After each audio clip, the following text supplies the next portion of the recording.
Et voilà, je suis partie. Il n'est pas encore 6h30, mais j'ai 7 heures de marche, plus les arrêts. On est parti. Et bonjour à tout le monde, bonjour à tous. À tout à l'heure.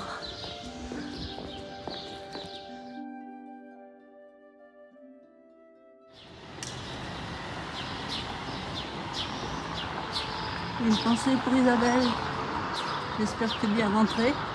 Tu as dû rouler toute la nuit. Allez, repose-toi. Et ça bientôt le Norté au mois de juin. Bisous.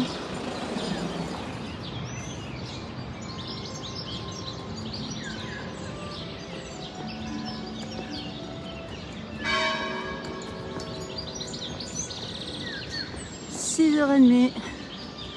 Je suis jamais partie aussitôt.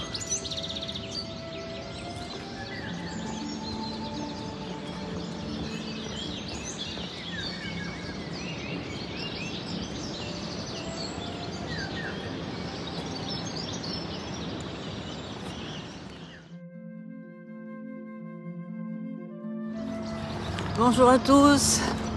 Ça y est, ça se termine. Je termine le Camino dans 2 jours. Bon, je suis sans Isa, mais elle est dans mes pensées. Voilà, donc là, je vais à Montréal. Et après Montréal, Pamplune à la Réma. Non, après Montréal, je confonds tout. Pointe-la-Reine. Et ce sera fini. Voilà. On a encore le beau temps. On a dû avoir 2 heures de pluie dans toute notre périple. Et à bientôt les petits enfants, petits enfants. À bientôt. Arrière petite fille, faut que je l'oublie. Bisous.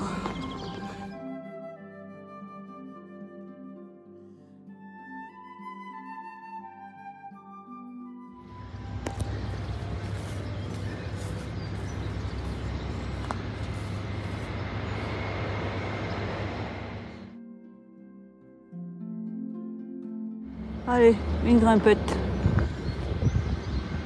Là-haut, certainement.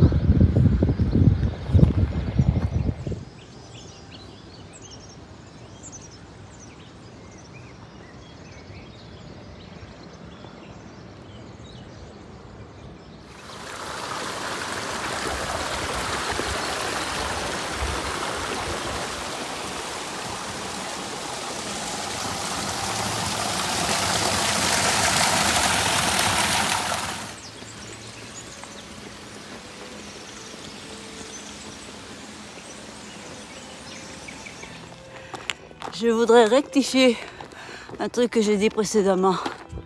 Je vous avais dit qu'en Espagne, il n'y avait pas de couverture. Bon, bah écoutez, sur ce que j'ai fait jusqu'à présent, 15 ou 16 jours, j'ai un seul gîte qui n'avait pas de couverture. Hier, on avait vraiment des grosses doudounes. On était bien.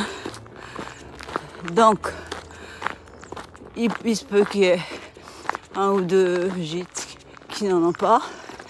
Ici, c'était un gîte super confortable, un gîte municipal et à 5 €, vous vous rendez compte, avec des grosses doudounes sur les lits. Voilà, une rectification de fait. À tout à l'heure.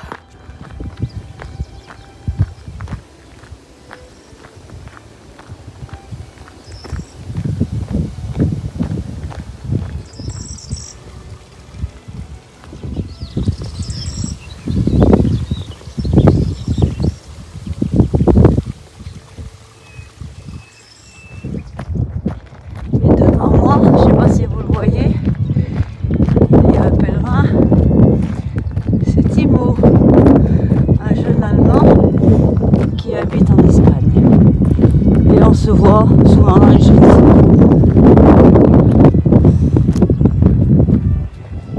Et demain, comme je vous ai dit, c'est mon dernier jour. Donc comment je fais pour revenir? À Pointe-et-la-Reine, bien sûr. Je couche, je pense à la cathédrale ou chez les prêtres. Ensuite, je prends un bus pour Saint-Sébastien. Et là, j'ai réservé un booking.com. Et après, je prendrai le lendemain, le jeudi, je prendrai un autre, le jeudi ou le mercredi, je sais plus, je suis perdue. Je prendrai un autre bus pour aller à Bayonne. Ensuite, c'est pas fini.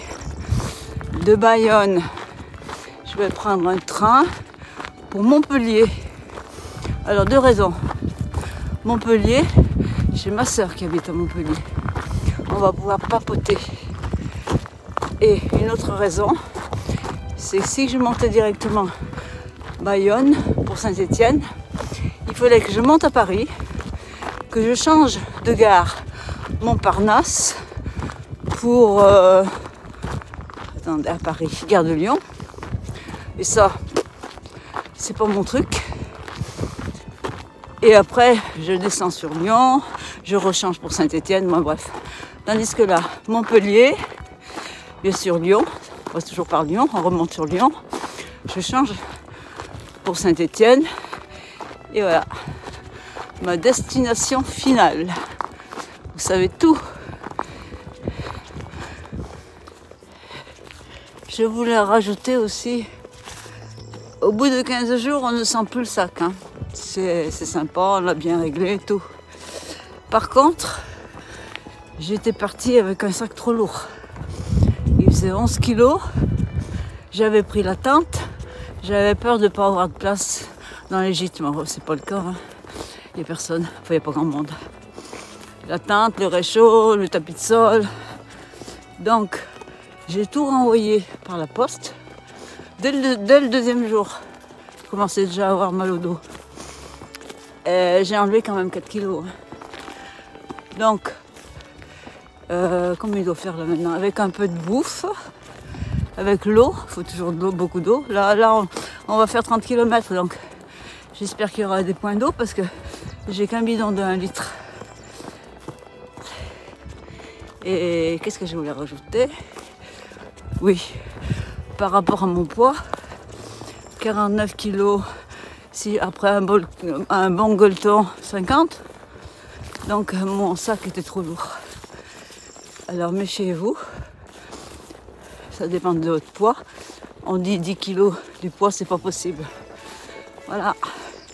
Et il y en a beaucoup sur le chemin qui renvoient des choses à la poste. Ce que j'ai fait.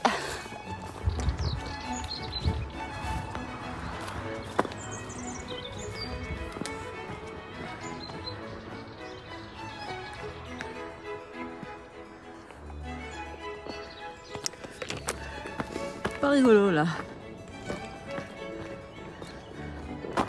Le paysage est beau. Ces marches très hautes. Wow.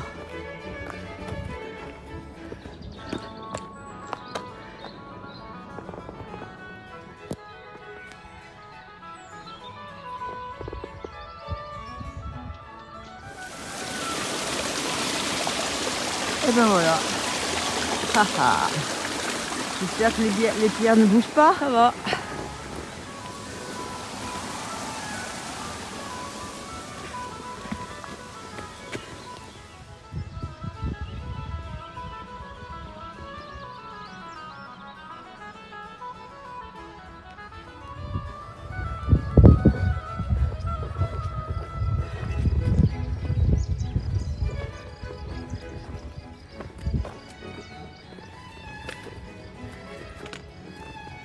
Bon, ben là je lâche l'appareil photo. Hein. Je ne peux pas filmer. Beau passage de boue là. N'est-ce pas Ignacio? B-O-U-E. La boue.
premier village que je vais rencontrer. Je suis partie donc à 6h30 et là il est 11h moins 20. Je ne suis pas arrêtée, mais là, même s'il n'y a pas de bar, je m'arrête. Casser un peu la croûte, mais là je m'arrête.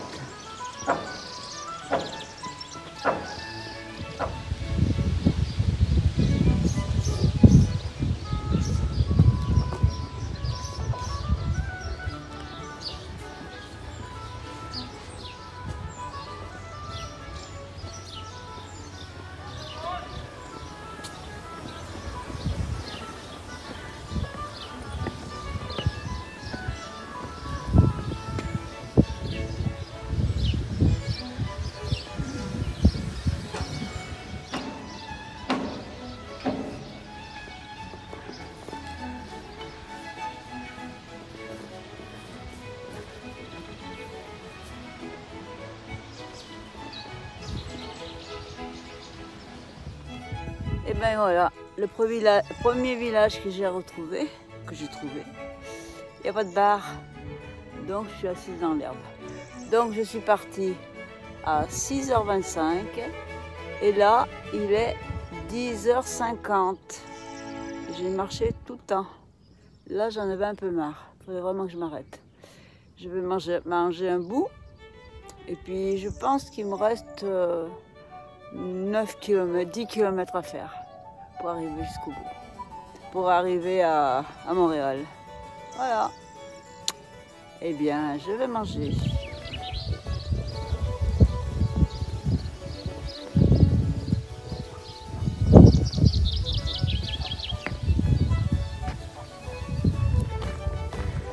Des lignes droites à n'en plus finir, avec le vent, mais il fait pas froid. Mais alors, ça monte, ça descend, mais tout en ligne droite.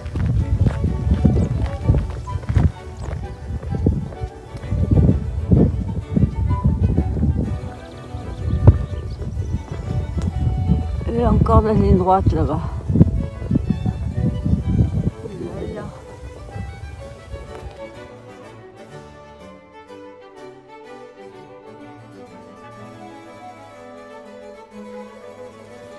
On a retrouvé le chemin sympa.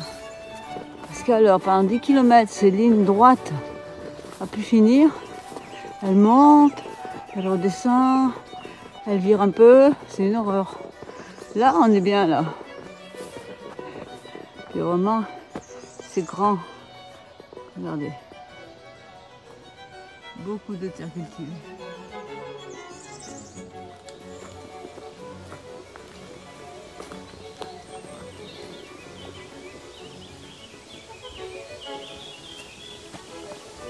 Je suis arrivée à Montréal.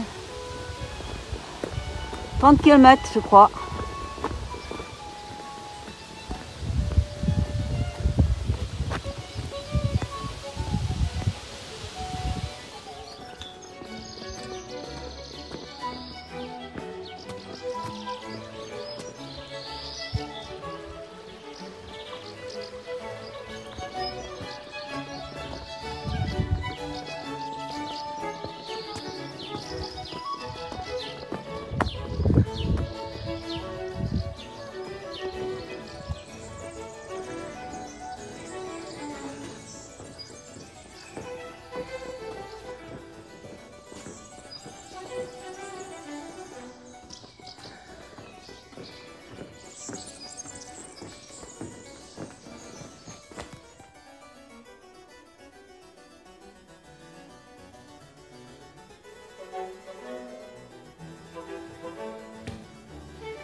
Regardez le bon dortoir.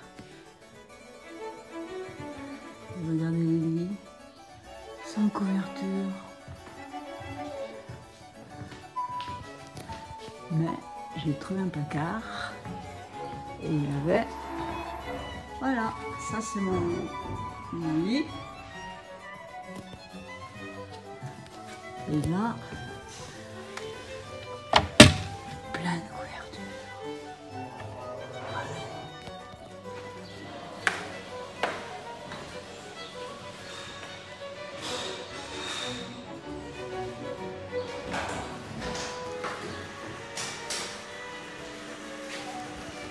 regardez mon réel plaisir. Un thé. J'ai encore du lait en poudre, j'ai encore de la confiture et moi ça. Pas grand chose. Hein. Donc je suis partie à 6h25 et je vous dirai le nom tout à l'heure. Je l'écrirai. 6h25, je me suis arrêtée au tout premier village, alors c'était long. Pour casser la côte. Je me suis arrêtée 20 minutes et après des grandes lignes droites qui descendent, toutes blanches, mais alors, vraiment des lignes droites. La Meseta, pareil. Et après, je me suis arrêtée à un petit village sympa où j'ai mangé une pomme. 10 minutes, je me suis arrêtée 10 minutes et puis je suis repartie. Et alors, au jour, un panneau qui m'écrivait que j'étais à 2,6 km de Montréal, là où je suis. Voilà. Donc, vous calculez 6h25 jusqu'à 13h30 et vous enlevez, en gros, je crois que c'est 30 km que je regarde, vous enlevez une demi-heure de pause. J'étais contente d'arriver. Et demain, c'est fini. Ma dernière étape. Ah oui, je voulais vous dire, j'ai filmé. Quand je suis montée dans les chambres et que j'ai vu qu'il n'y avait pas de couverture, l'affolement. Si c'était comme l'autre fois où je me suis gelée, même habillée avec le capuche et tout, et puis en fouillant dans des placards, si, on a des couvertures. Donc, quand je disais qu'en Espagne, il n'y en avait pas, eh ben, ils ont mis les moyens pour tout ça. Ils ont acheté, tous les gîtes ont acheté des couvertures. Là, c'est un gîte municipal. Je suppose que c'est comme hier à 5 €. Mais avec couverture. À tout à l'heure.